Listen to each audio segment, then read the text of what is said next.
Hi everyone, welcome to another writing video. This week we're going to talk about how to make your characters feel things so that your readers feel things. So in our last few videos, I've talked about how the whole point of writing is to make your readers feel something, whether it's happiness, anger, sadness. And the way that you do that is through your characters. I've also talked about how you can take a few shortcuts in your writing by thinking about your family and your friends and the way that they react and respond to things, and then using those emotions and putting them on your characters.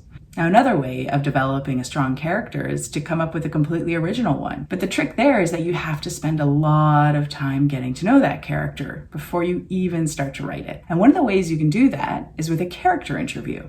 In a character interview, you come up with a series of questions to ask your character, and then you come up with all the answers. Let's try doing that. So here's our character interview. I have a series of questions listed below. You could really ask your character as many questions as you wanted to if you were having fun with it.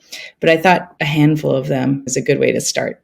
So one of my friends recently got a guinea pig, and I've been thinking a lot about guinea pig characters. So that's what I'm going to be thinking of as I write. The name of the guinea pig, let's use my friend's guinea pig's name. The guinea pig looks like a skunk, and it's called Skunk.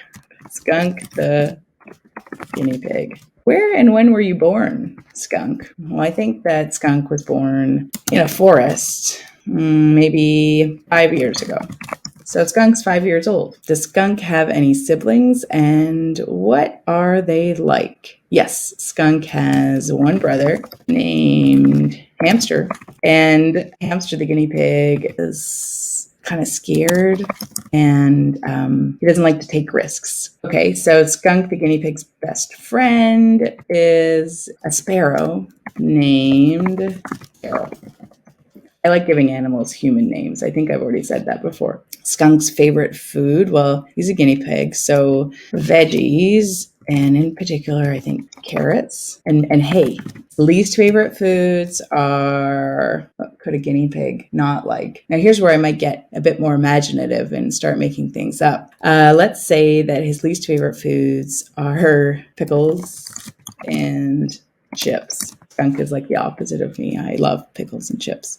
And his hobbies are driving race cars. Just came to me, I don't know why. And also reading in a hammock. His pet peeves are when Hamster, his brother, steals his race car.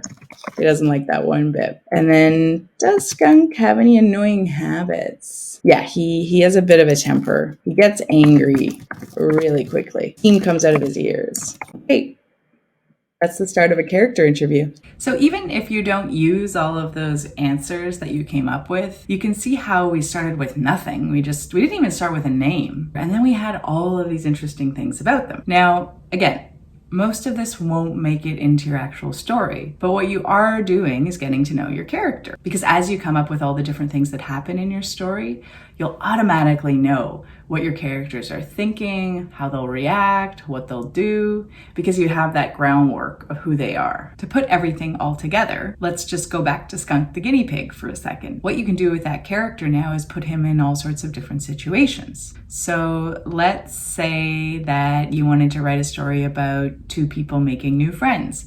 You could tell the story of how Skunk and Sparrow became friends, or how Skunk kept looking for a friend, but it turned out that his brother Hamster was his best friend all along. There's a lot of options there, all using one character that you got to know really, really well. And don't forget that he gets angry a lot, so you can make that kind of funny. That's our video on how to get to know your characters really, really, really, really well, so that you know how to make them feel things. See you next week.